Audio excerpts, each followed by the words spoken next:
I'd like to call to order the June 24th, 2019 regular school board meeting. I need a motion to approve the agenda. Move to approve the agenda. Second. All those in favor? Aye. Move on to my report. I don't have much of a report. I wanted to talk briefly about the joint meeting that we just had. Bless you. It's not you, it's him. So we had we have quarterly joint meetings with the city commission and the county commission, and we had that this afternoon, and I thought that it was a pretty nice meeting. We talked about equity work and all three of our locations and had some good conversation around that and maybe possible partnerships with the city and county about internships, or who knows where we could go with that. So I thought that was a good meeting. Hopefully you guys all enjoyed it. Yes. We are, as you know, we are doing interspace bargaining this year, and we're still in the throes of that. We've got a meeting scheduled tomorrow and Thursday. They're both 4-hour meetings, and so hopefully we'll make some progress and have a little more to report for you on that. But we are trying to send out a communication after those meetings that's a collective communication between we are one team now instead of two teams, and so it kind of updates you on what the things we talk about. So do look for those because they'll come out under Anna Stubblefield's email. We are having a retreat. Do we have a date set for the retreat? July 9th for the retreat. We're going to meet tomorrow with Dr. Lewis and Brian Jordan from KSB to kind of talk through what that might look like. But in general, what we're thinking is that we'll have a half day with the board and the superintendent, maybe KSB or something else, and then we'll do a few hours with the executive leadership team to talk through some real specific things that we want to make headway on in terms of the strategic plan. So we'll have more information about that agenda as well. And then this is technically my last full meeting as the president of the board, and our July 8th meeting will be the reorganization meeting. And so we'll reorg right at the beginning and then pass the gavel and do the voting for the new president and VP with the assumption, of course, that it's going to be Melissa and Kelly. It's been a pleasure serving as the president. It's been a pleasure serving as the district. At this point, everybody knows I'm not running again. It's been a good 4 years. I've really enjoyed it. I've really enjoyed working with Dr. Lewis and so much of the executive leadership team here at the district. And it's been an honor, and I'm ready to do new things, exciting things, still be involved in the community, and I'm still going to be involved in the Equity Advisory Council, so I look forward to continuing that work. But so that's really all I wanted to say about that. And then we can go on to the report of the superintendent. All right. Thank you. Good evening, everyone.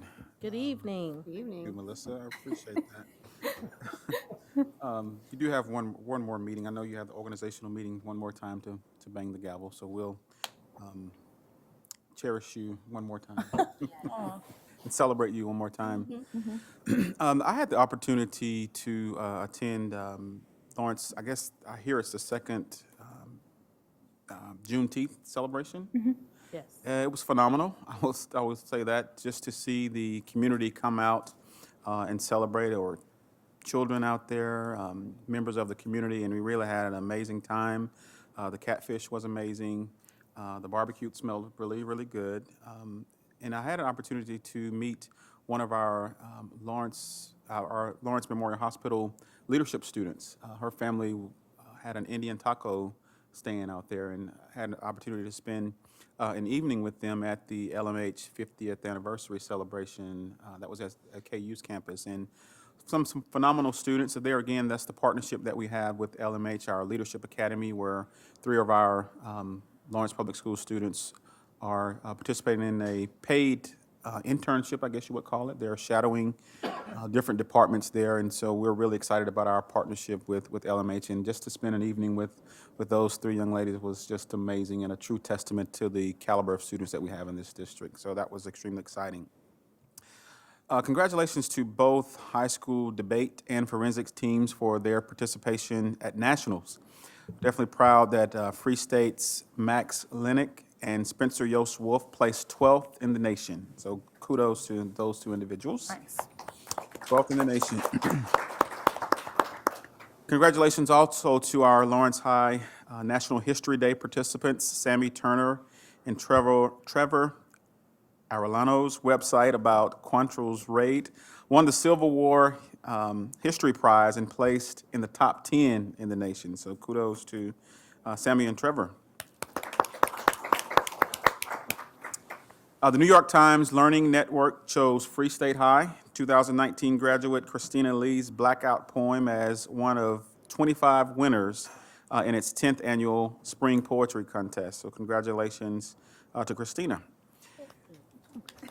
I mean, you just hold your applause. I feel like I should say, hold your applause to the I end. know. Wait, there's more. We have some amazing students in this district, as you can see. We do want our families, well, that was actually the last one, so thank you. For the applause. Thank you, okay. We do want to continue to remind our families that children eat free this summer. We have been serving an average of 260 breakfasts and 1,150 lunches a day at various schools and community sites across the city. You may find more information on these sites and times on our website. And please keep in mind that all meal sites will be closed on July 4th and 5th. That's all I have. Okay. And I don't think we have any patron commentary, Julie, is that correct? Okay, so moving on to board commentary. Shannon.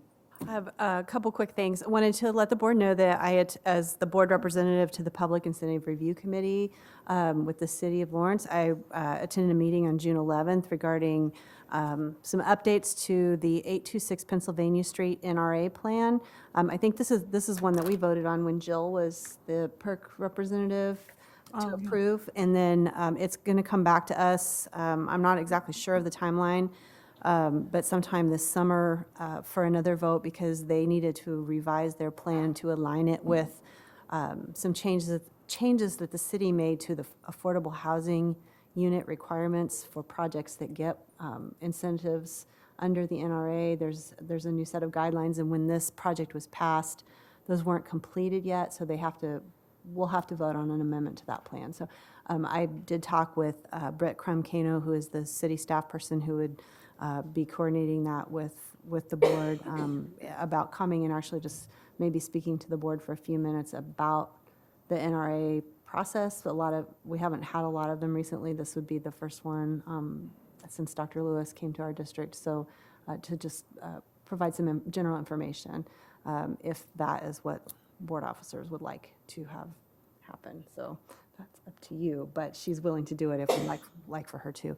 And then also wanted to just share that I had the privilege to take part in a video panel presentation on the new school funding that is available to districts and how using that funding to support teachers is a really positive way to move forward from the place that we are at now that the Gannon case has kind of reached a conclusion with Dr. Randy Watson, who's our state education Commissioner of Education, G.A. Bowie, who is the Executive Director of USA Kansas, Dale Dennis from KSDE, and Kathy Bush, who's the Chair of the Kansas State Board of Education. And that was a really great, informative, the video's on KASB's website if you want to watch it, but it was really a lot of fun. I was glad to be able to participate. And then finally, Kelly and I had a policy meeting on June 13th, and really what's on the agenda tonight in terms of our first reading of policy, that was mostly what we worked on, preparing those items to come to the board. So and worked our way through the rest of the proposed updates from KASB from December. So everything that we felt aligned with our policy approach is what we've put into the package of revisions that are up for first read. So that's it. Thank you. Anyone else? Okay. Well, then we will move to approving the consent agenda. Consent agenda items are those that are considered routine and adopted by one motion unless a board member or superintendent requests that an item be removed. It will be voted on separately. Do I have a motion to approve consent? I move the Board of Education adopt the items listed on the consent agenda. Second. Gordon Ross, Yes. Ingram, Yes. Jones, Yes. Kimball, Yes. Beeson, Yes. Johnson, Yes. Fincher. Yes. Motion passes 7-0. Okay, our first item under new business tonight is the extension of Dr. Lewis's contract. Melissa and I and Kelly had met to discuss, kind of what our options were with that, and we have kind of a traditional practice here in our district that when we're happy with our superintendent, we try and renew that contract to a 3-year term every year, so that at the end of every year, they continue to have that 3-year term as security. And so that's what we are suggesting that we continue to do here with Dr. Lewis. If there's any questions, we can try and answer them. Anybody have any questions about it? We can't do longer. We actually asked about that. So 3 is the top. But that gives him and his family some security as well, so. I'll make the motion then. Great. I move that the Board of Education extend the employment contract of Dr. Anthony Lewis through the 2021-2022 school year, ending on the 30th day of June 2022. Second. Third. Beeson, Yes. Johnson, Yes. Fincher, Yes. Gordon Ross, Yes. Ingram, Wait. Jones, Yes. Kimball. Yes. Motion passes 7-0. All right, great, yes. Stuck with us. Needless to say, it was a good evaluation. Yeah, we're very happy with your work, and we look forward to many, many more years of time here with you. So, Indeed. I want to say that one agenda item garnered me more text messages than any other agenda that said, what are you discussing? Are you going to get rid of him? Please. I mean, the number of people who asked, I'm like, just calm down. No. Wow, that's good to know. Okay, so our first report tonight is a police facility update, and we have Anthony Brixis and Melinda Harger. Welcome. Thank you, and board members, Dr. Lewis, appreciate you having us back. If you remember, some time ago now, we before this process really got started, the architecture process, we had some conversations about this particular project as it's located at 5100 Overland Drive, which is just to the west of Free State High School, so it certainly can have some impacts on the school, the daily life of the students, and the community around that.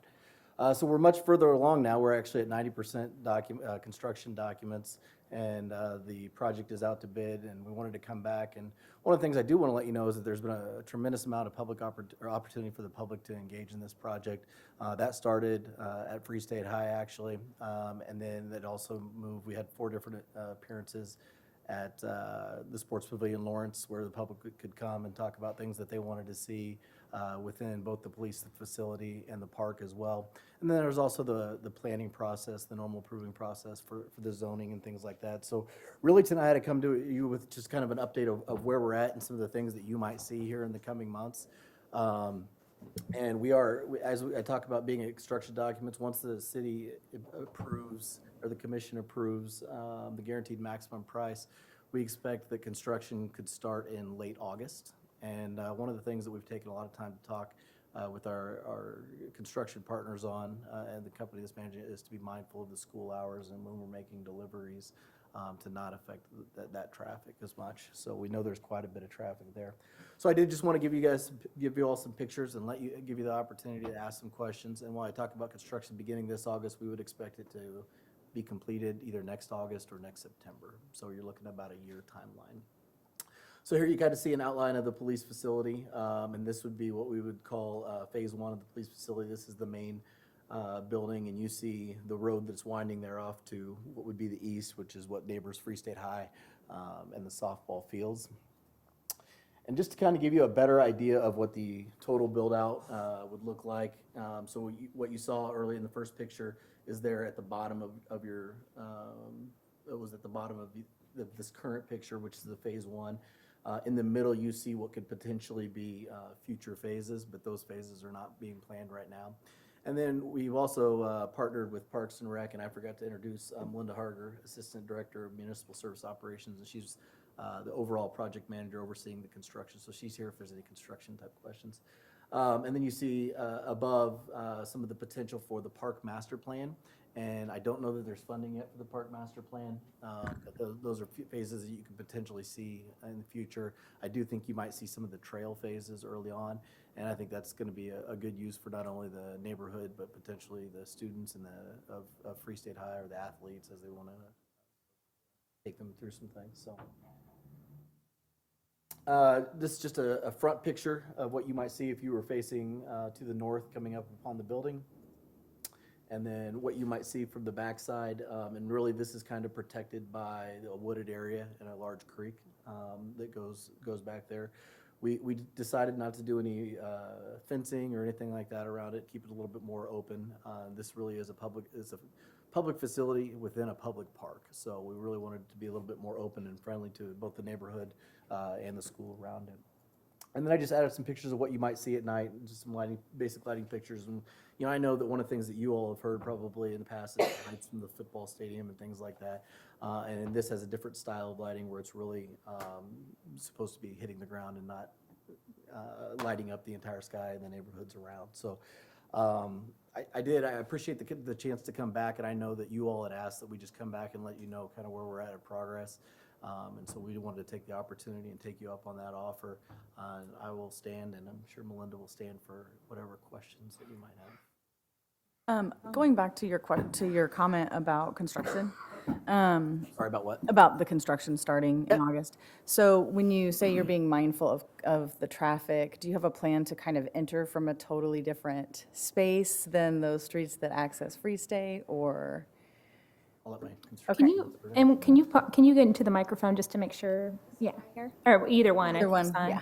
yeah. Looking at the turning movements required by the delivery trucks, the large semis that would need to come in, they are most likely going to have to access off of Overland and come up Wakarusa, but we are going to limit so that during those drop-off pickup times at the school that they will not have those deliveries coming through during those 1.5, 2 hour periods, those times of the day. Okay, so you're coordinating with the district to Yes. know what those are, and? Yes. Okay, that's great, thank you. And would you include the lunch periods during that too? Yeah, 'cause they do have That's open pretty lunch. crazy. Yeah, we could look at that too. Yeah, we have not finalized the language within our guaranteed max price with the contractor, so we can still get a lot of that information in there on what their restrictions are. Would you mind flipping back to one of the plan slides? One with the park? Yeah, this one? that one, yeah, that's great. So there's the main building, and then what's just because it's small and I can't read it, the building off to that one, yeah, what is, This is a vehicle storage building. okay, And you can't tell from here, I'm not sure if you can tell from one of the other views. You can see it here in the background, the topography, the grade kind of drops off there, but that's for the storage of some of the larger police vehicles. okay. And then, are the trees that are along Wakarusa, in the rendering, are you guys planning to leave a lot of the existing Yes, there, or would that be newly planted? all the vegetation along Wakarusa, this phase 1, does not touch any of that landscaping. Okay. Along Overland, there's going to be a little bit of cleanup, Parks and Recs that they want to get in there and clean up some of that vegetation, and there will be all new street trees planted per the requirements of a site plan. Okay. And then you can kind of see here this faint line, this is Tract B, and there's a Tract A you see here. Those have actually been reserved as green space, so they can be used for recreation, pedestrian access, but no building within that. So that was part of our plating, was to reserve that space, that buffer space on either side. Okay, and then the piece that's the phase 2 in the back? Yeah, so what is that, and what's the plan for the access out onto Wakarusa? So right now, we have not even, on the plat, indicated where that would be. It would be studied with a traffic study at that time. But the thought is if there's buildings out here, whether that's additional storage, a training facility for recruits, because right now that's going to stay on Bob Billings, that component would require a secondary access for fire. So there's discussion on, would that be emergency only or right turn only? All of that will be looked at through the traffic study. Okay, because traffic, that's just very fast in that Yes. area. And they would look at, sight lines here around this curve up to the north as well and make sure it's located where it's safe. And then my last question, with regard to the park, I know that it's not funded currently. So what, for the community, the school community, because obviously that would be an attractive feature for our students, but also for the other communities, neighborhood communities around there, what are the opportunities to provide input around that question about when and how it gets funded? Well, right now, we are going through our annual budget process, and the CIP gets looked at that time. So right now, a couple phases of this are indicated in the 5-year CIP, but they're listed as unfunded.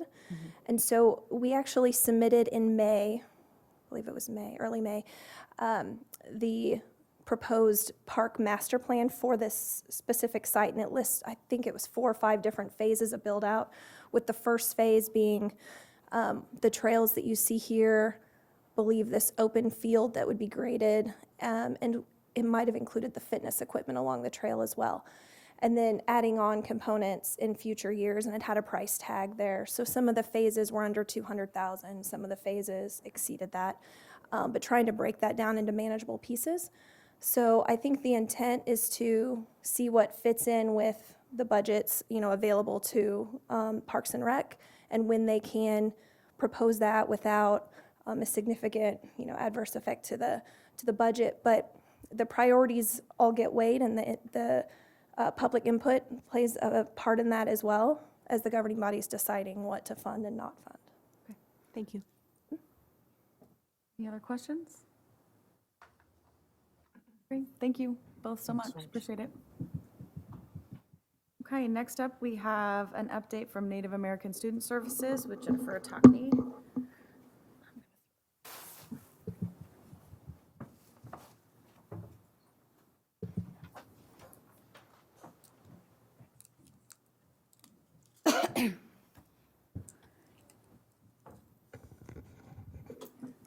Hey, Nanani, it's Jennifer Atakni. Hello, everybody. My name is Jennifer Atakni. I'm the coordinator for Native American Student Services. I've been in the position since 2007, which is when I graduated with my BA in theater from KU. I came to Lawrence in '89, right out of high school, to go to Haskell, and I got my AA in liberal arts from there, so I've graduated from both universities here in town. I had about a 9-year gap and came back as a single parent to finish my degree in 2005, so that's when I finished 2007. I have a 15-year-old in Lawrence High. He should be a junior, we'll see after the summer. And I apologize to anyone who's ever had interaction with him at all, so. I am actually from Western Oklahoma and the Texas Panhandle. I grew up in the public school system, both places. My dad was in the oil field industry, so we moved back and forth. But I've lived most of my adult life here in Lawrence, except for a brief time when I was off being an Army wife. My office is located in Centennial until next week, and then I'll be located in the Lawrence College and Career Center. So usually I'd say where we are so you can find me, but come find me. I don't know where I'll be exactly. There's one other full-time staff. Her name is Carol Cowden. She's the secretary for NAS, and she knows more information about our program than I could ever learn. She's internalized more information. Yeah.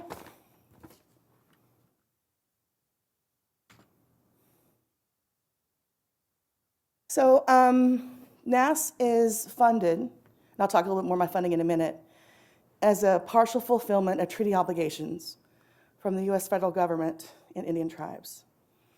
Part of that comes from the trust responsibility of the federal government. Trust responsibility, if you don't know, has charged itself with a moral obligation to the highest authority and trust of caring for Indian people and Indian tribes. It's kind of a paternalistic point of view, but a lot of our programs that fulfill treaty obligations comes from that trust responsibility. And because of that, our Native people have dual sovereignty, which is like dual citizenship. So we're members of the U.S. government, U.S. nation. We're also members of our tribes as well. And so, so we vote in our elections. We have, some tribes have jurisdiction outside of their geographic area. Some don't.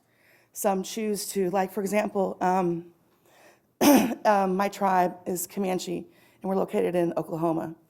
And if I were to have some kind of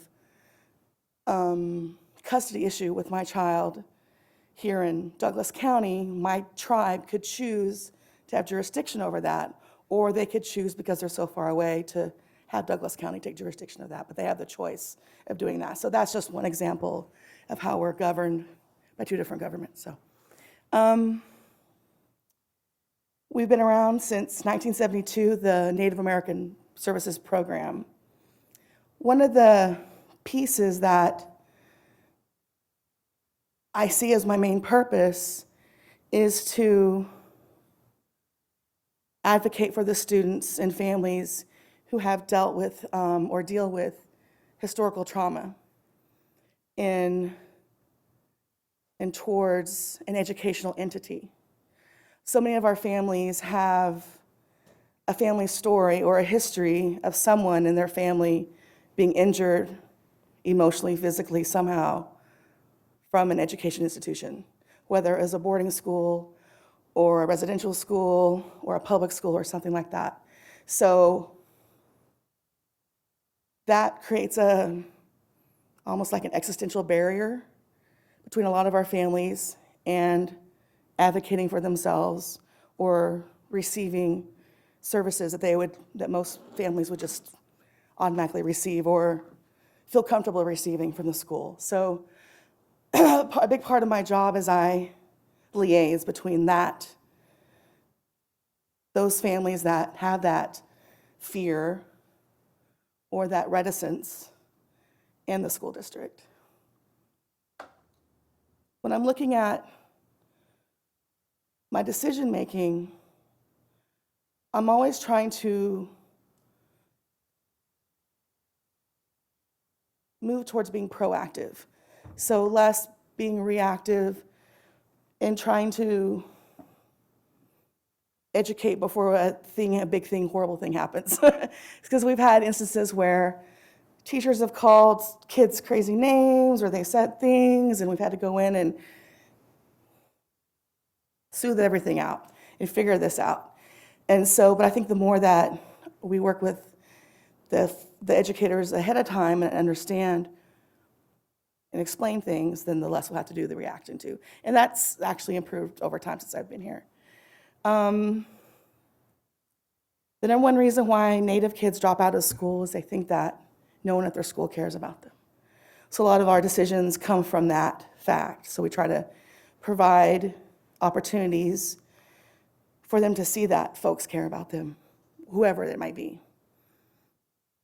And some of the top indicators of Native student success are seeing themselves reflected in the school around them, in their culture, or in the world around them, and also of them being centered in their cultures. And I say cultures because there's over 100 different tribes represented in our 500 students that are Native American in the school district. So I want to just briefly go over some of the funding sources. I'm lean here. Okay, so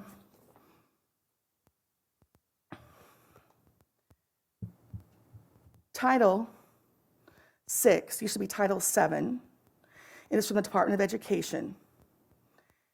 And that makes up the bulk of our funding every year. And it came about in 1972 with the Indian Education Act. In 2001, it was reauthorized in our No Child Left Behind, and now it is part of ESSA, and it's changed to Title VI. And it says, in its description of the grant, it's supposed to just provide things that the BIA doesn't. So the BIA provides Johnson O'Malley, which tends to be more cultural-based initiatives and programming. And that funding is less, and it's also fewer students qualify for Johnson. Not Melissa Johnson, Johnson O'Malley. The JOM, or Johnson O'Malley number, was frozen in 1995. So in 1995, we had 269 Native students who qualified for JOM. And we've received funding. All JOM programs have received funding at that number since then.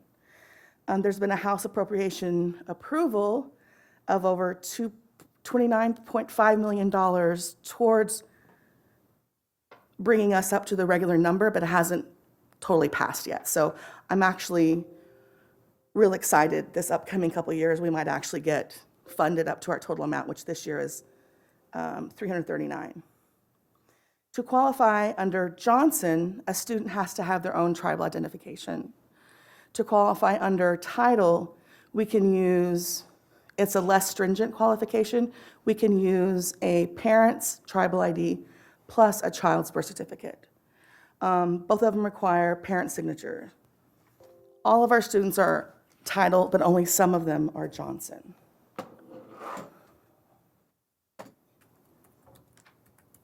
Any questions so far?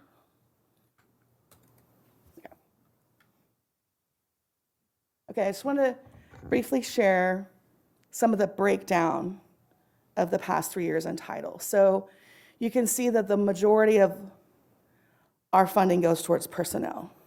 So I'm a full-time classified 11-month, I have an 11-month contract, but I'm paid under salary like a certified person, but I'm not certified, if that makes any sense. There's like 2 of me like this in the district. And then, okay, so there's this one, this upcoming year, or this 17-18, that's, yeah, that's, a large part was personnel. Same every year.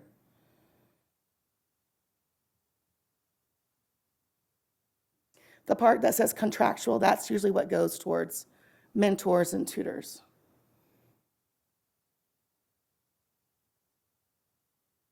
Now, this one went down as far as personnel because we're going to take a quarter of the secretary's salary and pull it out of Johnson this year. And we haven't done that in the past because we haven't needed to, but, whoops,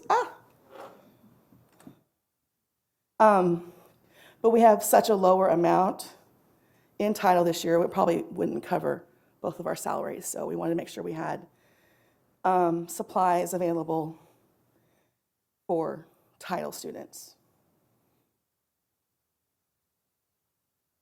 Now, I only included one pie graph for Johnson because it's really complicated. But one of the rules with Johnson is that you can't have more than 25% in one category. And you'll see that student says 32%, that's actually 2 different combined, because one's the student needs, one's the student incentives. Those are 2 different things. One's for club activities and one's for things like clarinet reeds and shoes for sports. But I just combined them into one line here because I was running out of room.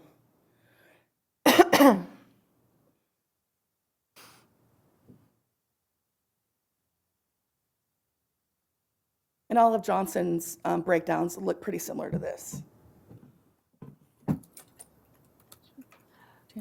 Yeah. Jennifer, what is the line for family program? What is that? Okay, so that's, we do family field trips. Okay. Okay, and we do like family, like powwow dance class and things like that. And like we'll take, like when the Nelson will have their Native American celebration day, we'll get a bus and let people ride the bus and get over there for the day so they don't have to drive. Or we'll go to Manhattan on Indigenous Peoples Day. They have a big academic conference and we'll take a bus there. So it's like a family field trip kind of thing. So that'll come from there. So with the breakdown of the 2 sources of funding, are you obligated to only spend the Johnson money on Johnson students? Do you have that restriction, or do you just take the 2 income sources and combine them and then use them unilaterally with all your students? I'm just curious. No, we can use them mostly for Johnson. There can be some overlap, but not a lot. It can't be like a huge number. The idea is that it's not going to cost them any more to have the other people tag along than it would be for us doing let's say we have 15 kids who are Johnson and 17 are going to go. It's not going to cost them any more to have 17 get on the bus, then we can include them. That's their rule with that. Okay. If it's, because they've done that with, in schools with mostly Native students, like say 90% Native students and 10% white students or non-Native students, they'll just let the program do everybody, as long as it's not going to cost any more than it would. That's their rule for it. But the pieces that we do just for Johnson are when we do reimbursements and financial assistance for those students who are taking like band and orchestra and sports and things. Each student has a $100 limit what they can spend on things like that per year as secondary students. And so it's up to the family to choose how they want to break that out. If they're in cheerleading and they have to do it all at once, they'll probably do it all at once because cheerleading's expensive. Or if their sport isn't till spring and they're doing baseball, they'll save that and buy sliding pants and pay the fee for that or whatever they need for that, so. Can you talk a little bit about how you determine, are you mandated to have some funding for specific things, or are you making a collective decision with your, I know you have an organizing parent group and yourself as a coordinator, are you making the decisions? Are you able, what kind of leeway do you have to make decisions about how the money gets spent?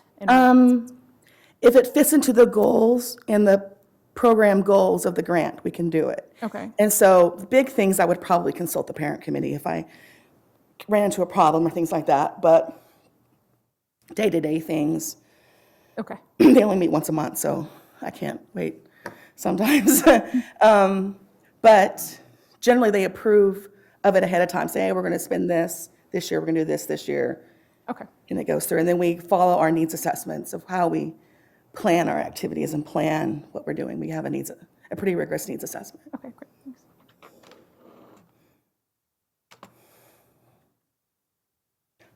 Okay, so this goes into a little bit of what I talked about.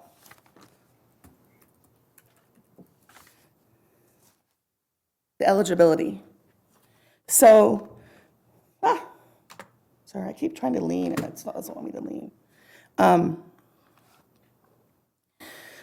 Some of the things we provide, like I said, are assistance with secondary activities.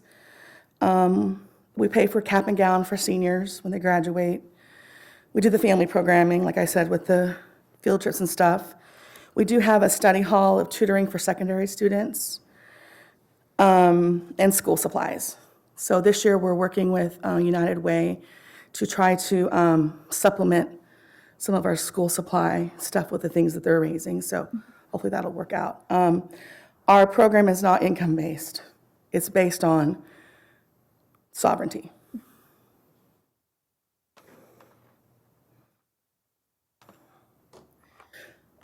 So one of the things that often I find is confusing, or that I hear is confusing, is the difference between the district's data of who is an American Indian Alaska Native and who is enrolled in Native American Student Services. And so I broke it up into two different graphs, but this is secondary and virtual school, and the next one is elementary. So I'll go back to the first one, but there are 800 students who have checked the number 1 box on their enrollment form. Number 1 is an American Indian, right? Anyone can check any box. They can check all the boxes, they can choose not to check any boxes. I have no control over who checks what box. Some people have made decisions to not check a box in the past, and an administrator has had to let them know that a box will be checked for them, because it's required by law to have a box checked. So someone might look at that student and say, oh, they look white, and check the white box, and they might be enrolled in a tribe, or they look black, or whatever, but they're actually a member of a tribe. And so that's one reason why some of those numbers don't match up. Another reason would be that the Native American parent is an absent parent, whether they're in prison or just gone or whatever. So the non-Native parent who's raising the child may not have access to that documentation. And also, the same thing goes with a Native parent who might have been adopted. So they may not have all their documentation, but they might identify culturally and spiritually Native American or American Indian, so they check the box. For us to be able to count them for our Title VI funding, we have to have documentation of the child's tribal ID or the parent's ID and the child's birth certificate, plus a parent or guardian signature.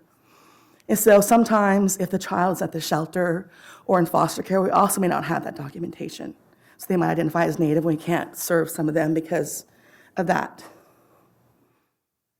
Another less rare reason, or rarer reason, more rarer reason, is that even though that our program is not income-based, we have some very affluent Native families who choose not to participate because they feel like it might take away funding from kids who need it, but actually, if they signed up and didn't take anything, it would help me out more, but anyway, so, but there's just plenty of reasons why they don't. We work closely with the Welcome Center to identify families who've checked the box, and we write to them, we call them, we email them, we have the whole cycle of ways we contact them throughout the year until they tell us to stop contacting them. To see, like, hey, come find us, we can help you out, we have these things to offer. And sometimes I don't hear from them until maybe they get into secondary and they need help with basketball shoes, or they till their senior year and they want help with cap and gown, which is fine. It just depends on what their needs are. And so, yeah, so there is a gap between the check-the-box Indians and the NAS Indians, but there's very little that I can control. So we try our best to reach the ones that we can reach, and then sometimes we annoy them and they finally tell us to stop calling them or something. Like I was telling Dr. Lewis earlier that I had a family that was a very well-known Native name from Oklahoma, and I was like, that's an Indian name, I know that name. And so I called them and said, hey. They're like, oh, that's our stepdad's name, we're not Native. But I recognize the name, and so it's in addition to just the check the box, we visually look at the enrollment names and like, well, that person's from Horton. They didn't say they're Native American, but let's do a little more investigation. So if I see that they're from New Mexico or South Dakota or Horton or Tulsa or something where I think there's a large Native population, we'll follow up a little more than we probably would even if they didn't check the Native box. So we're pretty thorough with finding them out. Any questions about that?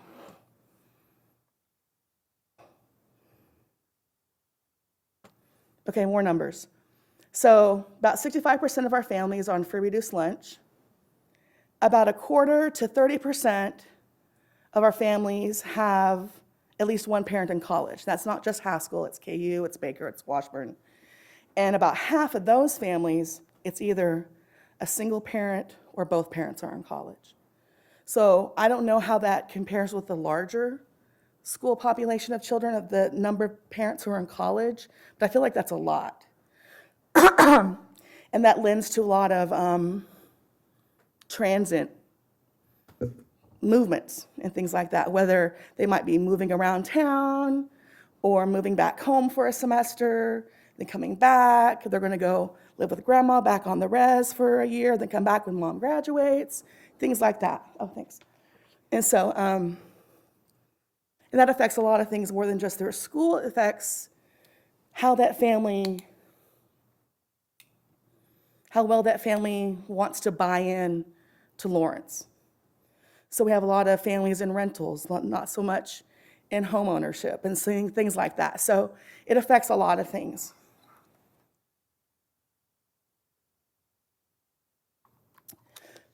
I mentioned our school supply distribution.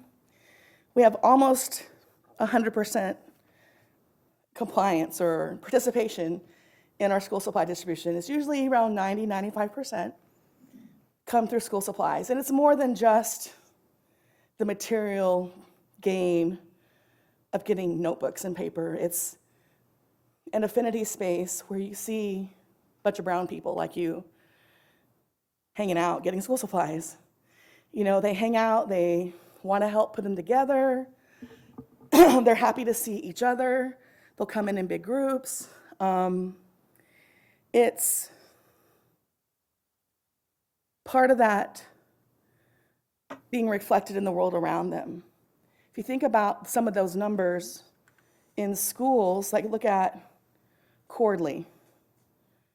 8 NAS kids in Cordley, how many of those are the only one in their classroom throughout the year? And that's just one of our schools. And so I remember when my son went to middle school, he was like, there's no other boys with braids. Every day he'd come home, nope, no more boys with braids. Because he had boys with braids in elementary, but he couldn't find any other boys with braids at his middle school. So the school supply distribution acts as a comforting affinity space. And I think that's important. Okay.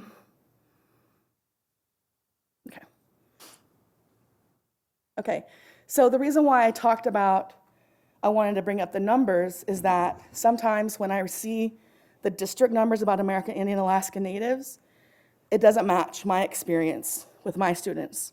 So I wanted to share some of the past 4 years' graduation rates.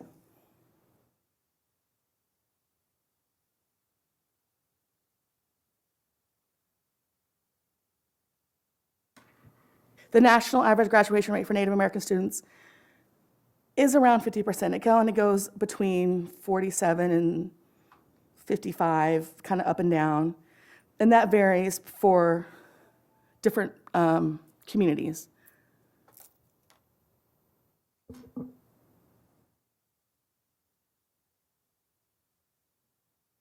And of the few kids that didn't graduate in 17 and 18, and then the ones struggling in 19, I know what they're doing. They're either in diploma completion, or I found where they worked at Sonic and I'm talking to them about coming to diploma completion, or I know where they moved to, or one of them didn't graduate in 17, they came back and graduated in 18.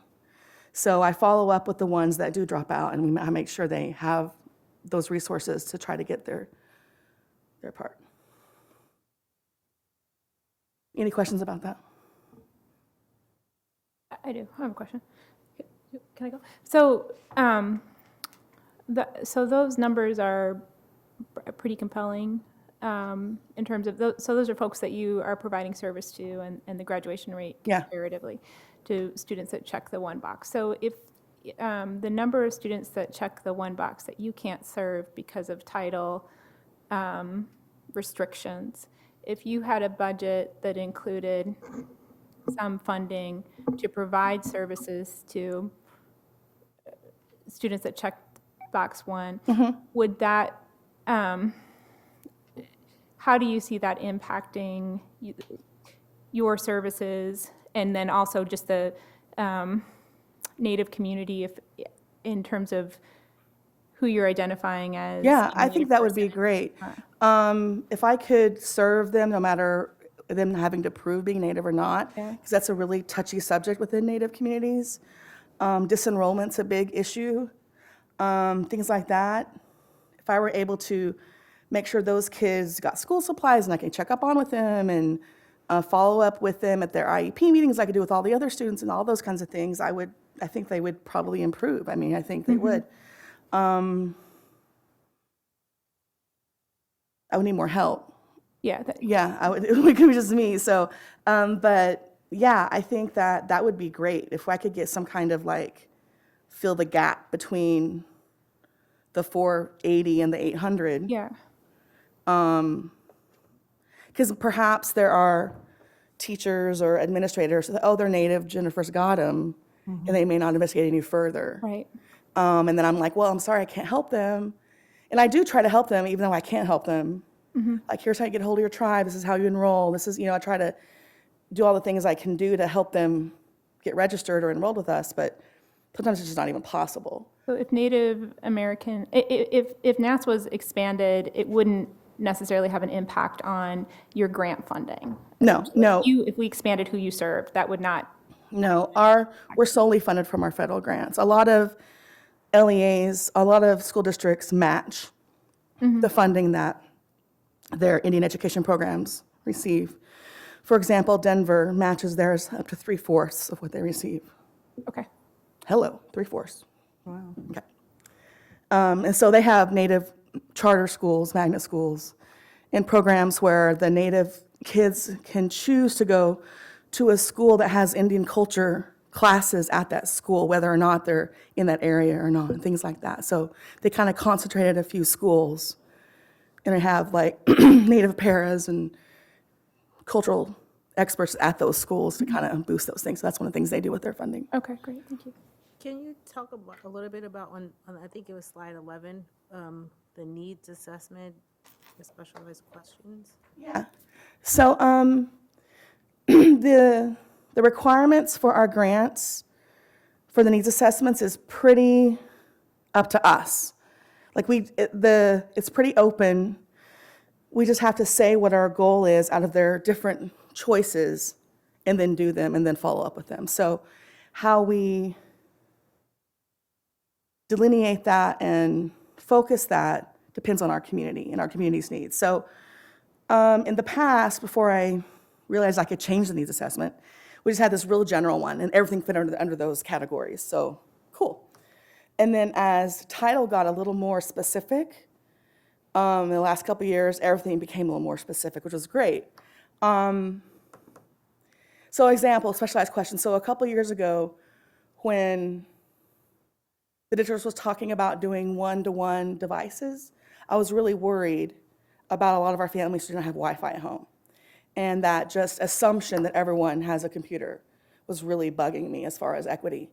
And so I did a kind of a technology assessment during my needs assessments. Like, do you have Wi-Fi at home? Do you have access to a computer? Is that a public library? Is it a smartphone? You know, all these specific questions.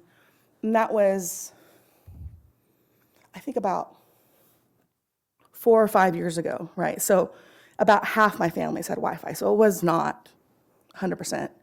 And then I did that again like 2 years ago, and like 89% of the families got a Wi-Fi. But you know, just that couple years was a huge change in culture in our community of people getting Wi-Fi. So that's one of the specialized questions. The other is, I have this dream of getting impact aid funding, but I don't think we're going to qualify. But one of the qualifying factors for impact aid is being a part of a federal anomaly, which might be, it's usually a reservation where they're not going to get like property tax money from that, or a military base where all the kids live on base, and they're not going to get funding for that. And sometimes it might be like a cliff or a park might be the federal anomaly. I was trying to make the case that Haskell is a federal anomaly, and that I can prove that we need this extra impact aid funding because we have such a federal entity. So one of the questions I've been asking for the past 7 years is, are you a federal employee? Where do you work? I don't know if I have to have like 10 years of data, so I don't know if that's gonna work or not. It's a hope. Impact aid's a lot of money. I hope we could get it. I don't think we're gonna get it, because I cornered the impact aid lady at a conference once, and she was like, you can try, but so, but still, I thought, if I just ask this question and get some data around that, maybe I can prove that we're low on property tax funding as a district as a whole, and we can get some extra money, impact aid money, that supplements that transient population that is our Native family. So stuff like that. Does that make sense? Okay. Is anyone else familiar with impact aid? Want to help me with it? Help me with it. Okay. Okay, so finally, Dr. Lewis wanted me to talk a little bit about how our programs intersect with the strategic initiatives. So one of the things that initiatives I thought that we really fit with was the guaranteed and cohesive curriculum and working on evidence-based, culturally diverse curriculum resources. Specifically, a rubric that I developed to look at Native American authored and books, and so that a parent, or not a parent, well, parent, but a person could look at this rubric and not necessarily be totally familiar with Indian cultures, but be able to decide if this book would be okay for a classroom. So that, not that I don't mind talking to teachers, but I don't get a call from a teacher every other week. Is this book okay? Is this book okay? Can I do this book? Can I do this book? So they can kind of learn to fish as opposed to me handing them their fish, kind of thing. And out of that, we did a PD with a group of teachers to do a rubric that was covering all sensibilities. And out of that became our new curriculum. What's it called now? curriculum resource Criteria. So out of that sprung that. So that was like the third generation of that. So I'm pretty proud of that. Or Julie told me I should be proud of that, so, okay. Another piece is Indian 101, which I haven't done in the past year because I need to update it. But I've done it over 100 times in different schools, in different settings, and at KU for their multicultural education classes. It's basically getting to know your Native American students. Talks about basic misunderstandings and stereotypes and some learning styles that are pretty prevalent among Native American students for teachers to understand. And then another piece that fits the culture-based curriculum resources is our Indigenous-based library collection. We have over 1,500 pieces in our library. We've been working on it for several years to cull and create this library. We were trying to organize it. Like, should we do Dewey Decimal? Should we do Library of Congress? How should we do this? Should we make it fit what the school district's doing, how they organize theirs? And then I realized it was an Indigenous library. So we're creating our own Indigenous classification system. There are some out there, so we're adapting some of those to reflect our Indigenous community, so our own classification system. So that's taking a little while, but it's going to be really good. But you can see all the books that we have in our library at that website listed there. The other strategic initiative that we coincide with are the data-informed decisions, which fit our grants. So, like we said, our needs assessments reflect what our grants want us to follow, and they force us in a way to follow up and provide measurement behind those. So I think that fits on our decision-making with using that data. And also just research from around the country of what Native American students need and things like that.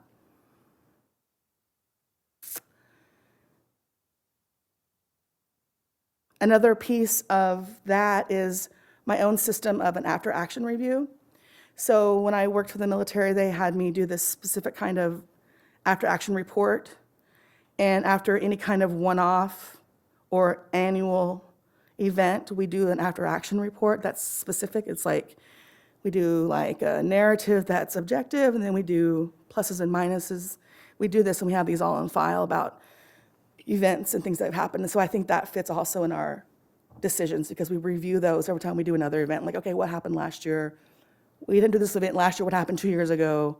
Let's look at that. We forgot or someone else did it. So then that way, if I'm not here in 2 years, whatever, they can look at that and not have to reinvent the wheel on everything. So, any questions? Questions? Okay, thank you.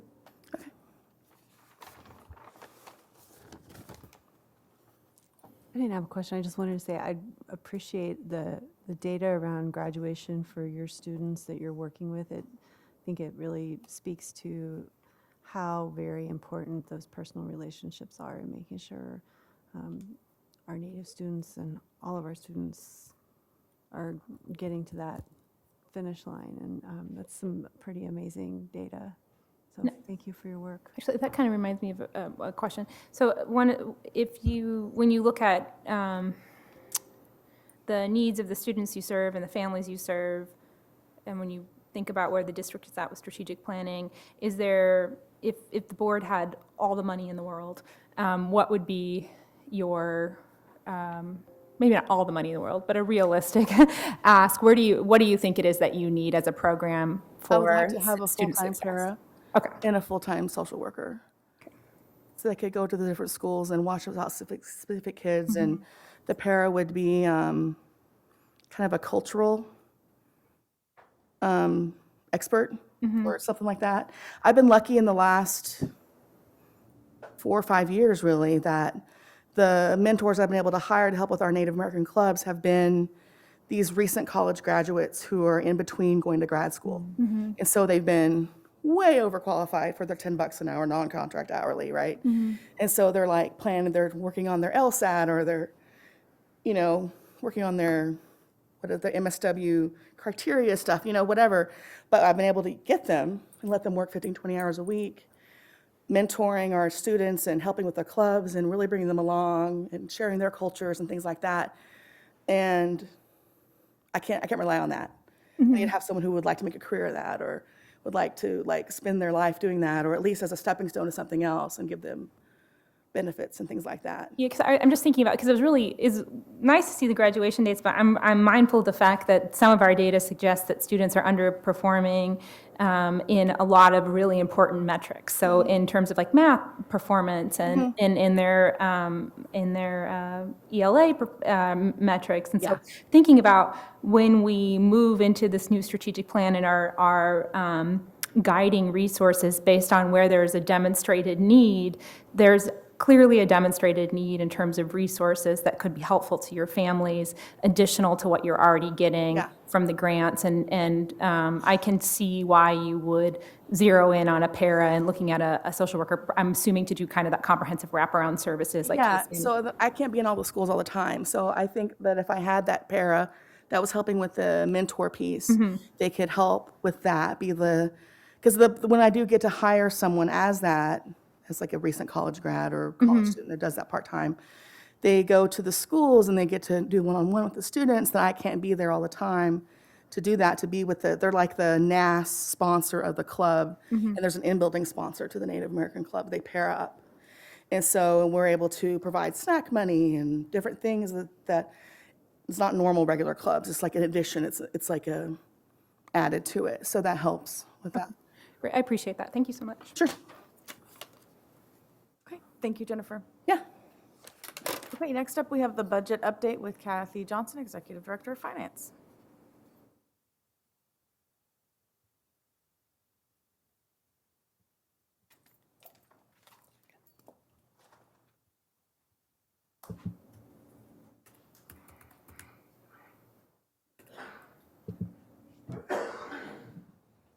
Okay, good evening. Kathy Johnson, Executive Director of Finance.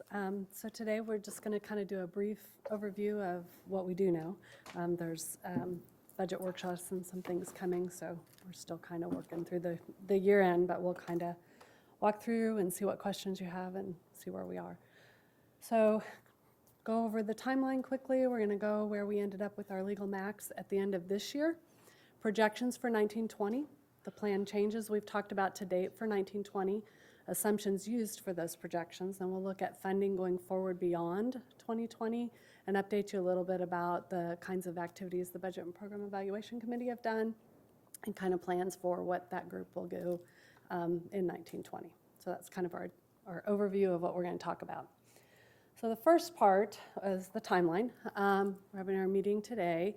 Budget workshop, I'm going to July 1st. So that'll be our first kind of hear back from the state. Don't know if the forms will be available to make sure, but we'll kind of learn what state aid percentages are, anything that they want to make sure we know as we build the budget. If there's something pertinent out of that kind of impacts the direction that we've talked about up to date, we may give you a brief kind of synopsis on the 8th of July before the 22nd, which will be when we present to you the budget state forms for approving for publication. Then we'll have to publish that in the paper. August 12th will be targeted for our budget hearing and budget approval. And just as a reminder, you're really just approving big numbers, those legal max numbers, not so much some of the details. Some of the line item details can still evolve, but those totals are what you're approving, as well as the maximum mill levies that would be published for, and then when you approve it, that's all you can do. And really, your mill levies end up being a result of the formula. So that's what that will look like. So the first thing is to just share a little bit about where we ended up this year. So what I shared here is kind of just real high numbers. I didn't give you all the Form 150 detail, just kind of high numbers. Our legal max for last year was this $73 million. It's comprised kind of our virtual state aid, what ends up being special education, and then kind of general. And it grand totals into what we call our general fund legal max. And then your local option budget, which is your 33% of sort of a different legal max for general, but that number, and you get a grand total of what your budget authority is going to be. This year, same information and a new total. You can see we had some decrease in state aid for virtual. We knew that because enrollment went down. General went up a little bit, special education went up a bit. Some of that's related to the formula. The bottom number, though, is about a 2.6 million increase over the prior year. If you remember, our target was closer to 4.7 when we budgeted, and we said that was our target. Part of that decrease is related to the fact that we didn't actually realize some expenditures in staffing for special education, and if you remember, that state aid is based on those staff numbers, and so didn't have the actual people, therefore we didn't have the state aid, therefore we don't have the expenditures. So in general, most of that won't impact what our planning had been. The one piece that will potentially impact, and probably equates to a couple $100,000 that may create some additional impacted deficit, and we'll have to see as we close out the year, and it depends on if there's some underspending. And that is, they planned for us to get 30,610 per FTE for teachers in special education. It came in at 30,085, so it was $525 per FTE lower. That's kind of significant. Usually when that happens, it's $50, maybe $100. Partly what that happens, if you remember, is that pool of special education money is truly just a pool. And they guesstimate what that amount is going to be based on how many teachers they think every district's going to have, cost of transportation, those kinds of things. Well, if anything comes up higher across the state, then you divide that higher number into the same pool of money, and everybody gets a little less of the money.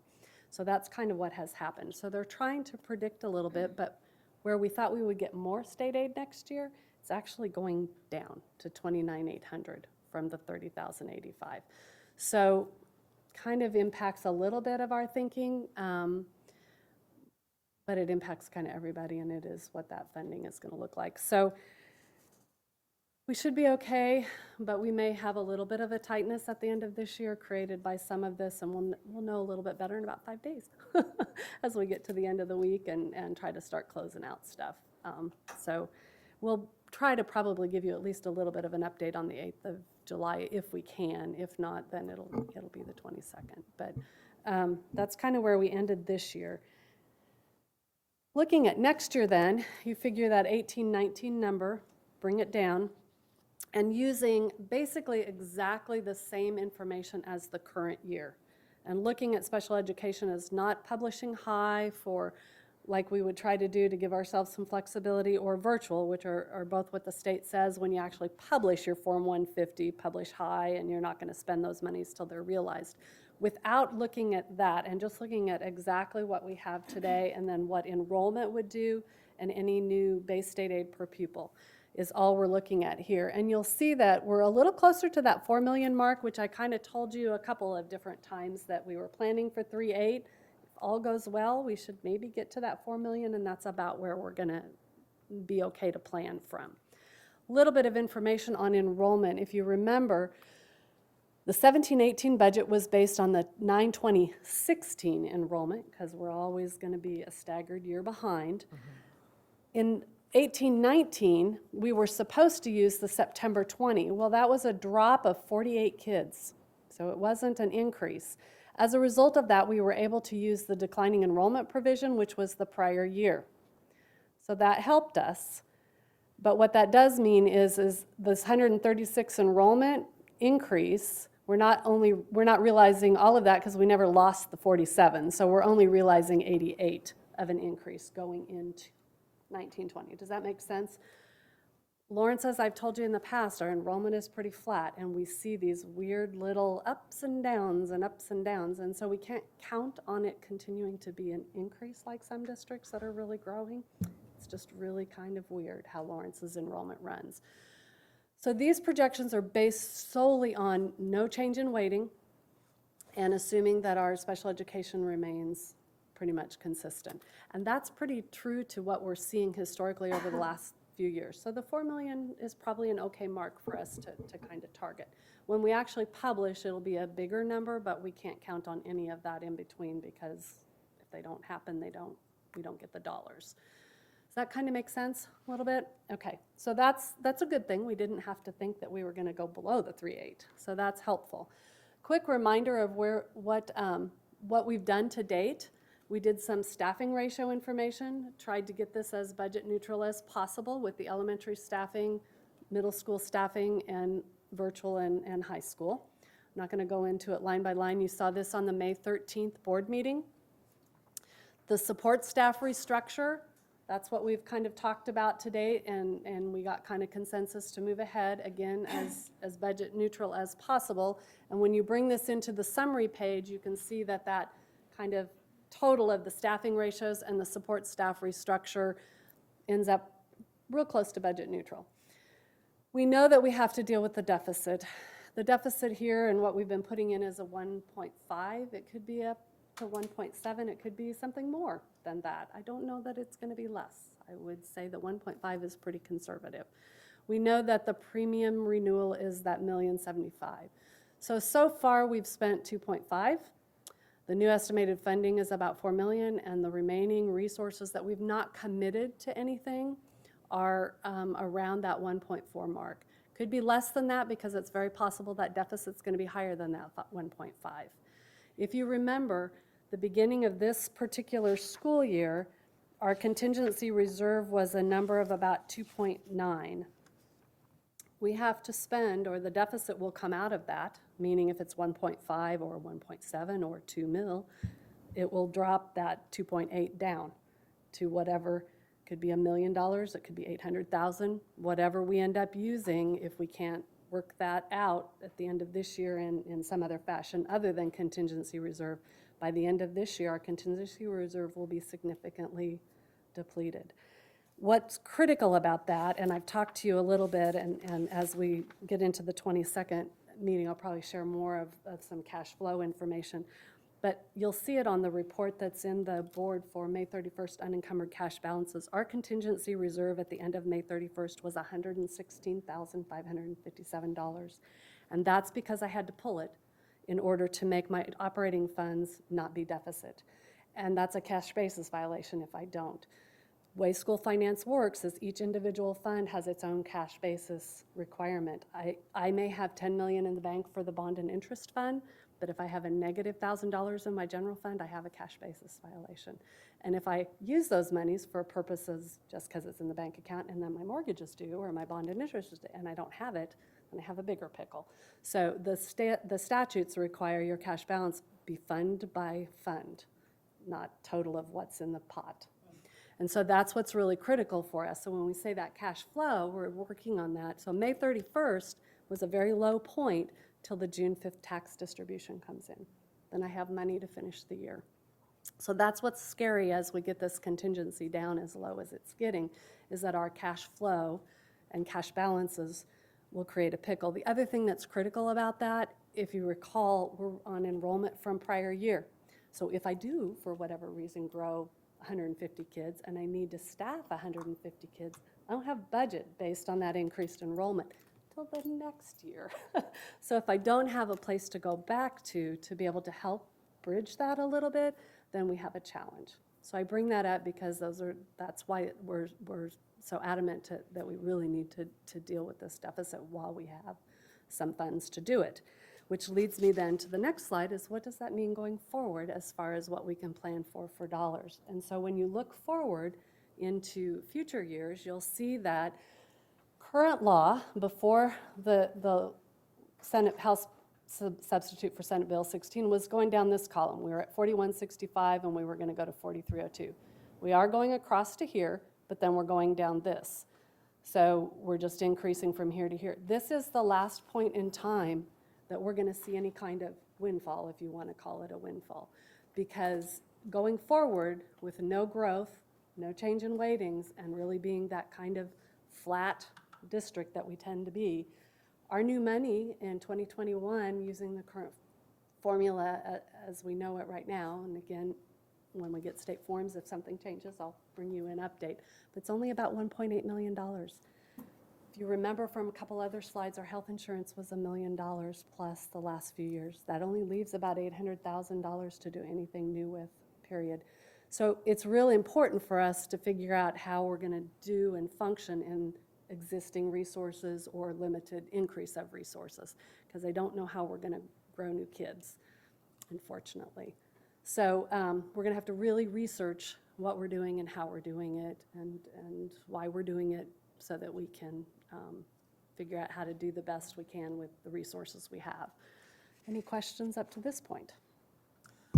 Just want to reiterate before you get into the Budget and Program Evaluation Committee work is to just kind of reiterate the point of if this is a windfall and we see the $4 million in 1920 and then the 1.8 in the following year. One of the things, in addition to, of course, improving outcomes for students that I want to get accomplished in this district, this is up there as well. We have to address that deficit. And this is, in my opinion, the only time to do it. Kind of our reality, yeah. So that leads us into the Budget and Program Evaluation Committee, the work it's done up to this point, and then what the plans are going forward. So just as a kind of reminder, we started meeting in January 28th through June 17th. We met twice a month. We first learned about municipal accounting for school districts, Kansas school finance, legislative decisions. We learned about the district's current budget, where current expenditures are. We talked a lot about staffing ratios and impact on class size. We reviewed budget considerations that were submitted for 2019-20,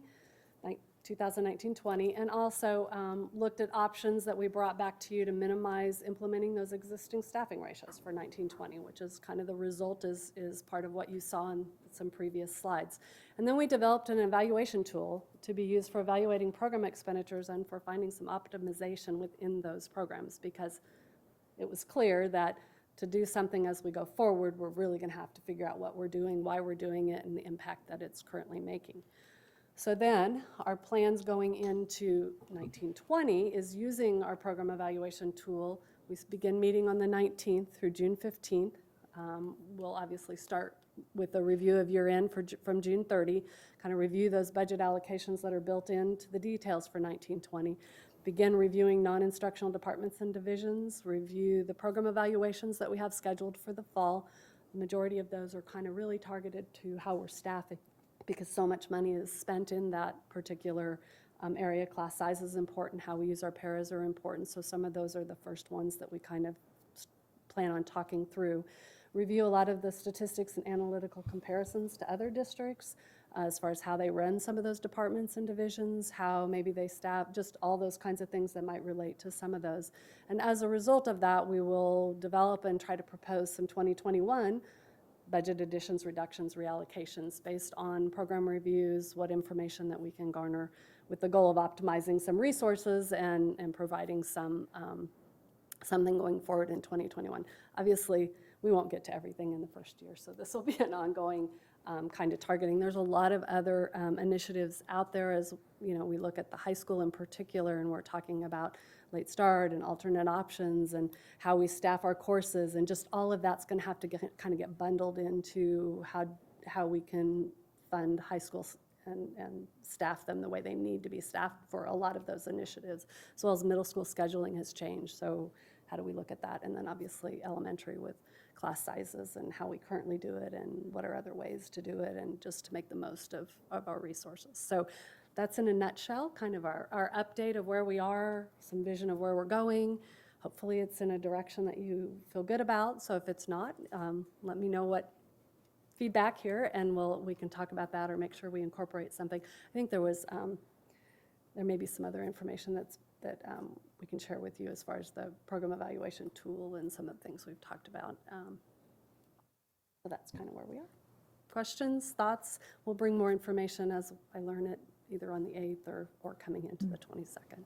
I do really like this kind of plan that you have laid out of the types of things you're going to review and look at, and it gives us a good sort of thing to go back to a year from now and say, okay, did we actually kind of do these things, and is this committee being used, you know, in a really, you know, good way, a good way that's helpful in analyzing this information. Because again, as we're going through bargaining, I think that having these conversations and being able to say, okay, this is this is sort of where we're seeing places that we could do it, and this committee, you know, of community members and administrators is seeing it. That's really helpful. We haven't really had that before, so I just I think look there's- forward to that next year. Yeah, I think it'll be a natural I'm nexus watching it where from you home. can see, yeah, until we call you and are like, come back. But I think there will be a natural nexus between sitting on both of those committees to see like what the budgetary committee is doing and what the negotiations committee is doing as the negotiations in that IBB process becomes more of a year-long process as we are looking at new initiatives there within the master agreement, and then additionally looking at like, is this, you know, are these programs that we're funding doing what we asked them to fund? There's lots of spaces where there's been overlap just in the first couple meetings that I've been at, where I just think it's going to be very nice to have both of them there. So I appreciate your heading that committee, which I know is no small charge. There is a lot of people in the room who have a lot of questions, and I just appreciate that you do it. And we've included Zach on the committee, who, that position wasn't initially there, but as he's come on to the district, as that kind of research and assessment and whatever, he's going to help us with some of the research and data points, that metrics, the different kinds of things that will help us evaluate the impact of programs. So we're excited about that. Yeah, very great. Any other questions or comments for Kathy? Okay, thank you, Kathy. Okay, and then our next item is the strategic plan. And I think, Dr. Lewis, you're presenting this to us? Is that correct? Martha Greenway. Oh, Martha, is- you are, as- you're not on, again, I go by what's in front of me, and if it's not there, I don't. Well, see it. as she. Welcome, thank you for being here. As she gets set up there, it seems like a long time ago, January 28th, the board approved a strategic planning consultant. The board was looking for someone that could assist us with the design, development, and implementation of a 5-year strategic plan. And we're next to the contract extension. I'm super excited about what Martha is going to present tonight, and actually being able to finalize a plan and actually begin the work. You know, as I think about this first year, a lot of inputs, you know, during this first year. And now it's time for some outputs. And so we're excited to hear from Martha Greenway. And at our last meeting with Martha, the board wanted us to go back and kind of look at some of those other phase 2 and 3 initiatives. And so we'll present those to the board tonight. And hopefully we'll can approve and get to work. Martha. Well, good evening. It's great to see everyone again. So what I'd like to do is just kind of give an update on where we are, and I'll get to the point where the strategic plan in the form that I believe the superintendent would like the board's approval, we would be sharing that, and then stopping and asking for any questions. And then I would like to go forward from there and share with the board the monitoring and implementation tool that we are leaving the district with, which will show the board what you can expect to see on an ongoing basis as a report out about the progress of the strategic plan. So just as a reminder, this is our approach and our time frame. So we went through some in-depth analysis with some very iterative and extensive engagement of stakeholders. The strategy development phase has been occurring from February to April. We're now closing out on the action planning phase. So we're still in the process of creating the action plans for the phase 1 initiatives. I think what the district discovered was that they actually started the project a little bit later than they'd originally intended. And working over the summer on these detailed action plans that require some feedback from stakeholders and require cross-functional teams to be available was getting rushed to try to complete those by June 30th. So those will actually be available by mid-July. But the actual work of the strategic plan has been identified. It's just a very detailed how that will still emerge in July. And so the monitoring process, as I mentioned, I'll be sharing some tools with the board this evening. And then in the morning, we are actually having a session with the phase 1 strategic initiative owners to go over some tools for managing implementation, and then also to go over this monitoring process. So this is the last version that we looked at. A couple of changes that were made. The social emotional support, the phrase "and safety for students" was added to that. We reordered things a little bit. We had left database decisions because there wasn't consensus on some revised language. I'm sorry, this is made for a left-handed person, and I'm right-handed, so I keep going backwards. So as an update, just a few things that we would like to share. So at the last board meeting, we shared the initiatives that the superintendent was recommending for launch in the 2019-20 school year. And the board has asked that we then go back and share the initiatives that would be launching in the other years. So this document includes phases 1 and 2, which roughly can be considered over the next 3 years, although the superintendent certainly has discretion to start something in the middle of a school year or delay. But I think part of what we worked with the district to think about in this regard are natural sequencing. Are there some things that simply have to be up and running before something else is ready to do? Distribution of resources, so things that require effort on certain people or certain levels of funding might not be feasible to do at the same time. And then also we have to think about how these initiatives are going to land on the work of schools and particularly teachers, and ensuring that that work is phased in such a way that it's manageable and it actually is implemented well and not overwhelming. So with that, under decreasing pre-K through 12 barriers to college and career readiness, the strategic initiative to explore and implement transformative scheduling and school structuring has been identified for phase 2, as well as develop and implement a plan to leverage community and family partnerships to explore post-high school paths would be in phase 2. And then establish research-supported common practices for authentic student feedback and grading under the proactive tiered systems of support would be in phase 3. And I believe part of the thinking about that is that the common practices for authentic student feedback and grading, we need to make sure that we have a sound curriculum and instructional system before we jump to grading systems. And so that's a part of the reason that that one is recommended for phase 3.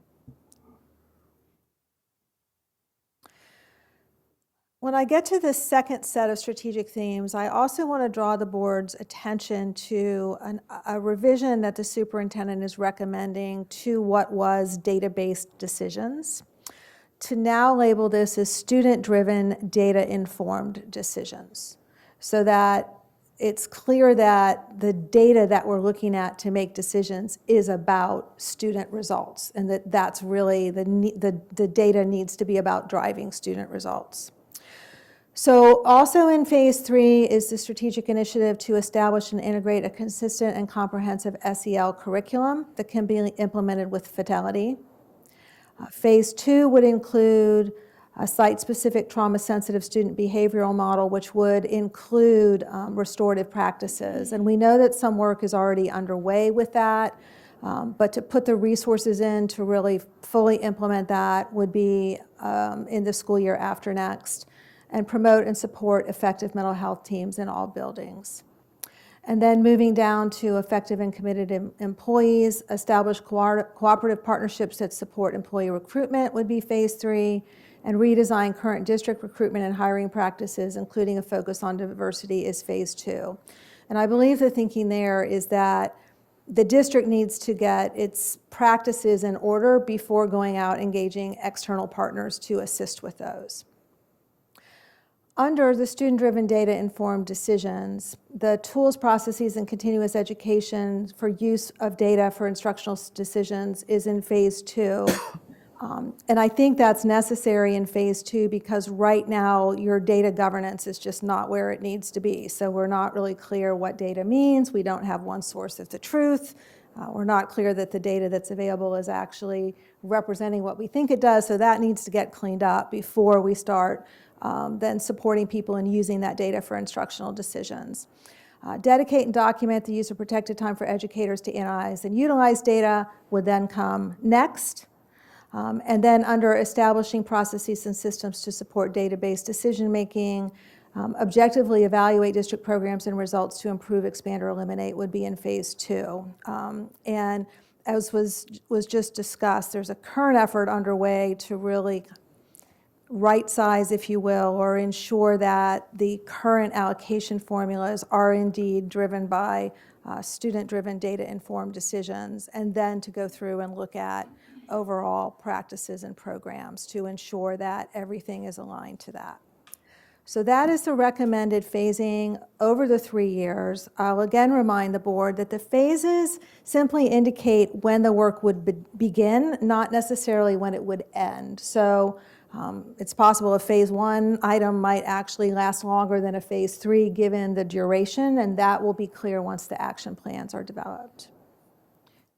And so the resulting strategic plan framework, which I realize has a lot of words, includes the priority student outcomes, the district mission, the strategic themes with the switch to student-driven, data-informed decisions, objectives and strategic initiatives, and now on this document you can see the color-coded phasing.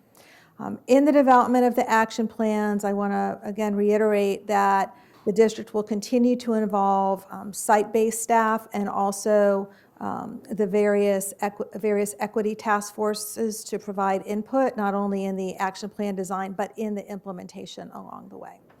So let me just stop at this point and see if the board has any questions. So I have a question about funding, and I've kind of thought through how to ask this question, having read a little bit of the information prior. So I'm hearing the piece about recommended phasing, so that, you know, as we see, like, this might be phase 1, this might be phase 2, but something that's in phase 1 that has a budgetary implication, just having watched Kathy's, you know, inform the board that maybe we have $800,000 to play with for the next couple of years, and some of these initiatives could carry significant budgetary requirements to be able to fully implement. Does that seem fair? So when you, if we approve this particular strategic plan, how would you see us strategically both balancing ending deficit spending, or doing our best to end deficit spending, as mentioned, being one of your priorities, and then adequately funding the initiatives that are within the strategic plan? And another. Oh, hey, Kathy. Go, Kelly. So the purpose of our systematic process of budget considerations Yeah. coming through the budget committee will mean that if there's budget tied to some of these initiatives, they're going to kind of need to come through that process and be weighed with everything else. And so it might be that they would like that very large ad. It may be that it has to be phased in, because balancing it with all the other needs of the district, being staffing, et cetera. So in order to do it very well, and because it's a piece of the puzzle that makes our final product, it's going to have to come through those, that same process as those budget considerations came through this year, So in order for us to evaluate them with the whole. So if we approve this particular strategic plan, we're not necessarily and it's clear in the conversation, we're not necessarily approving, like, this will happen in year 1. Right. Community, you can expect this in year 2. Right. That there will be some looking at how do we, I mean, can you respond to this? Yeah, this is definitely a plan, indeed Okay. a plan. And so just as you make a plan to go on a road trip, you may have a flat tire or something like that. But the goal is you're still going there. You may have to make some adjustments or some pivots, but the destination is still the same. And so definitely, as Kathy mentioned, we will definitely have to go through budget program evaluations. But what's in the plan is just that. That's our plan. And it feels like, I know the leadership team has been working really hard on this, so this feels doable to you all within the resources that we have, for the most part. Does that seem accurate? Right, and that's why we were intentional about really looking at, I mean, everything in here is great. We want to do it all. Really, I want to do it all now, but Yeah. we know we can't. And so looking at the bandwidth of our staff and what we feel we can get accomplished in, year 1, while there are more things that are in phase 1, we may, 6 months down the road, say, hey, maybe we need to slow down and put some phase 1 things in. So it's a fluid document. Okay, thank you. Yeah. I appreciate that.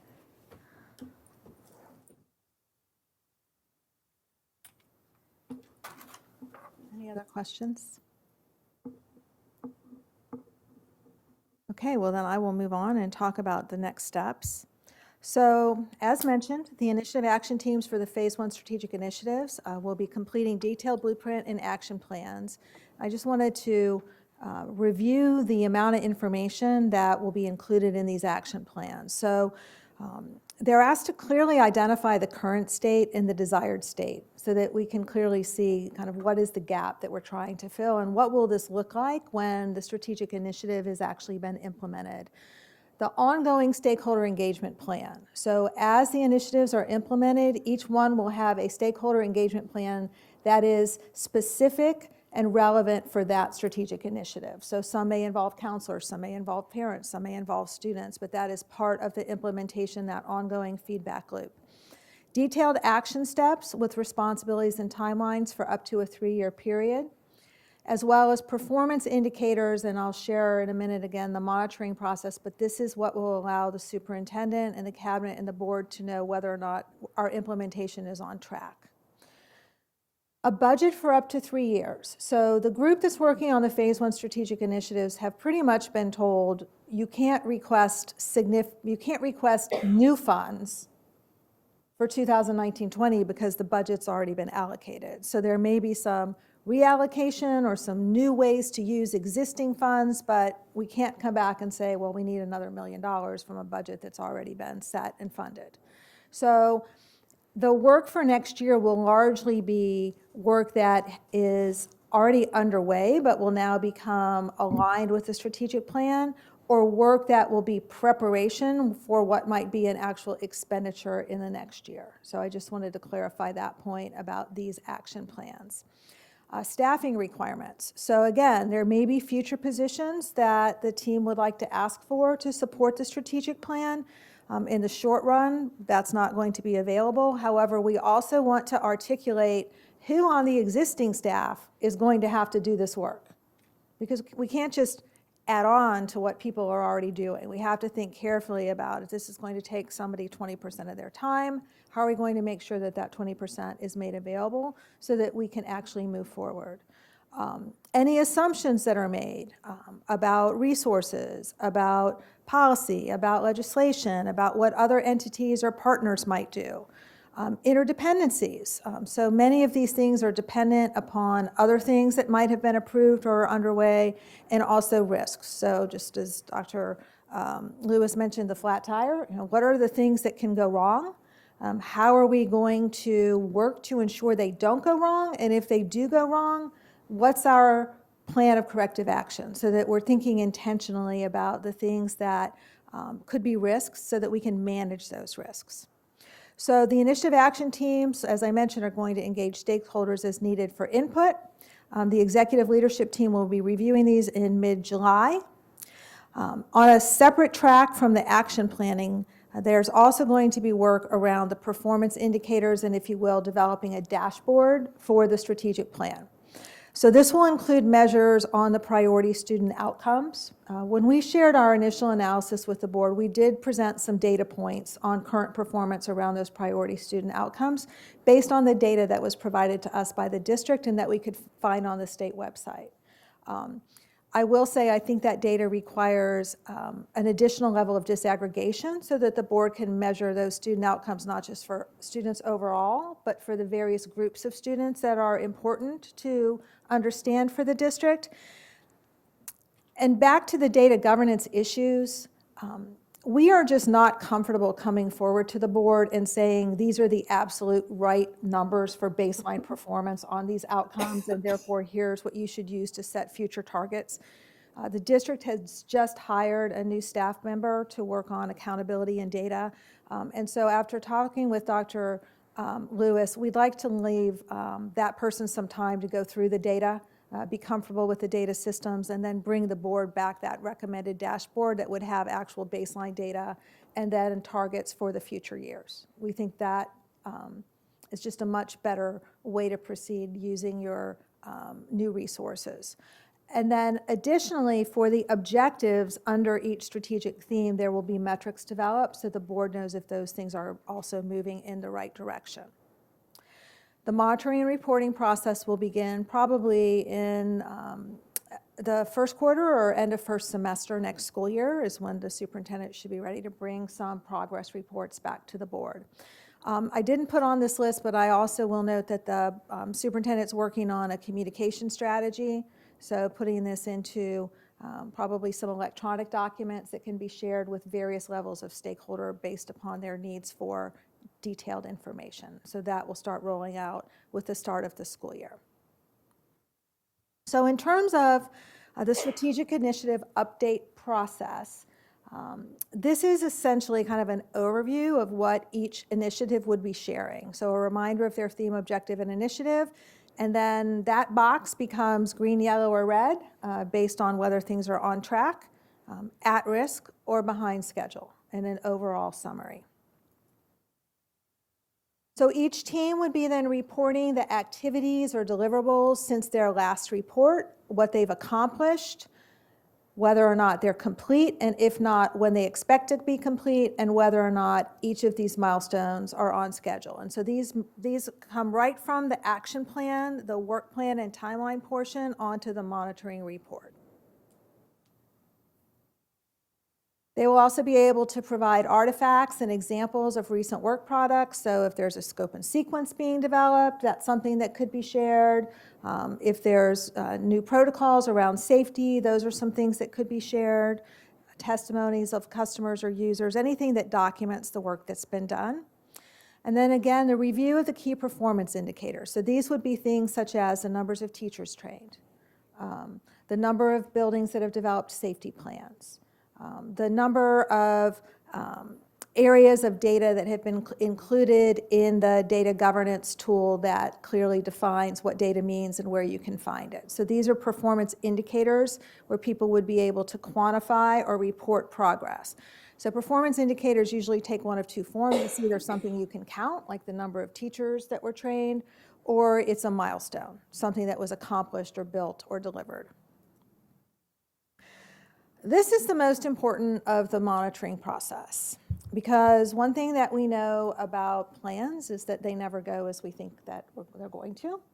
And what we want to avoid is that when things get off track or behind schedule, we stop because we haven't built in time to have a conversation, figure out what the root cause is, and course correct. And that is the real benefit of the monitoring process. In addition to being accountable about doing what we said we were going to do, it's about having those conversations when things get off track and being very deliberate about what we're going to do to put things back on track. So this is where a team would come forward and say, these are the roadblocks, setbacks, or risks that we've encountered. It's taking us more time than we imagined. We're getting more resistance than we expected to this new approach. So we're going to need to spend more time getting people to buy in. We expected that the state was going to provide something and they're behind schedule. The technology vendors behind schedule. There can be 1,000 different things that, without casting blame, are things that happen or come up that we didn't anticipate. And so the team would then say, here's how we're planning to recover and what's the impact to the timeline. But to also come forward to the leadership team and say, here's where we need help. So we need communication to principals that this is a priority. We need your assistance in reaching out to the vendor, reaching out to the state. We're going to need another 2 people to help get this finished on time. Could we reassign so-and-so to help with the project? Those are the kinds of conversations that would need to occur. And then, as I mentioned, generally, these are reported quarterly for each initiative to the cabinet, and then on a rolling basis once a year to the board. So the board can see here's where we are, here's the roadblocks or setbacks that are encountered, and here's the leadership's plan to respond. And in some cases, there may be some action that the board might need to take also to keep things on track. And so then a summary that essentially says, here's what we've learned, here's what we need, and here's what we're going to do next.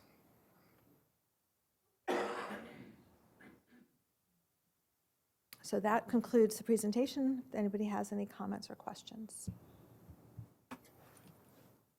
Comments, questions? Shannon?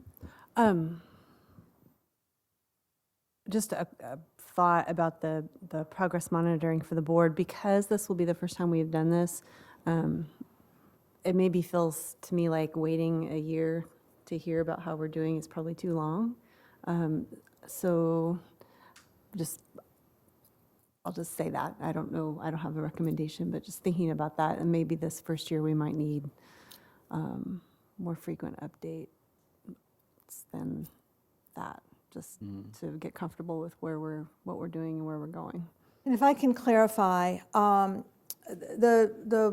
the way it would work ideally would not be that you'd get into, at the end of the year and then hear from everything, but that by the end of the year, you would have heard from all of them. Okay.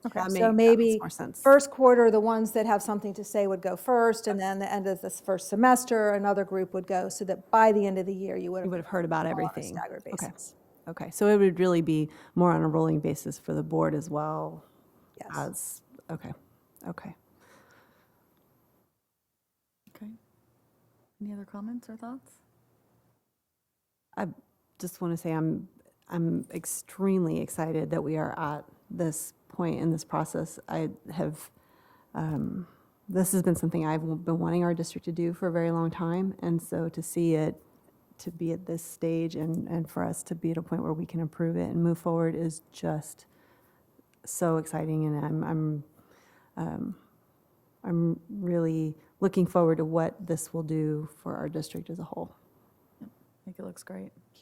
I just do want to share for the community, I know we talked about how we'll keep the board updated, and you're definitely invited to those board meetings, but we're also working on websites where we can, anyone in the community can go online and kind of see a quick dashboard of how we're doing relative to reaching those goals. And Julie and her team will be in the process of what I call making it sexy, I guess, the actual plan in some documents that will be available online, not only online, but at schools, some quick handouts. So, if we're out in the community, just providing, this is our plan, and this is how you can support. And so definitely excited about that.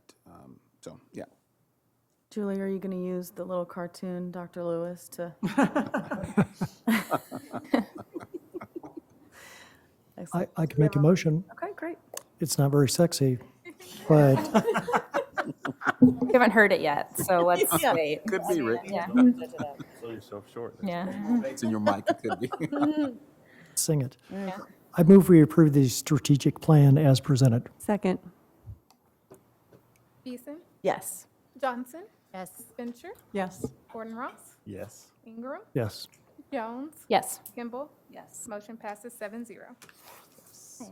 Okay, sounds good. That's exciting. Yeah. You should stay on and see. I think that does deserve Yeah. a round of applause.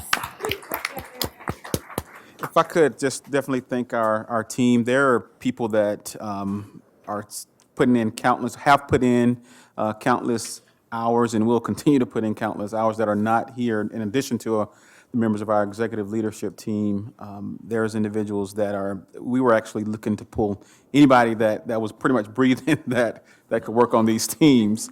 But we definitely have some dedicated staff that's committed to this work and definitely want to see this district continue to move forward. So it was just a great feeling to see everyone come together and have a hand in this plan. So definitely thank you to our entire admin team, as well as our building principals and teachers as well. Great. Do we have a motion to adjourn? I move we adjourn. Second. All those in favor? Aye. Oh, aye.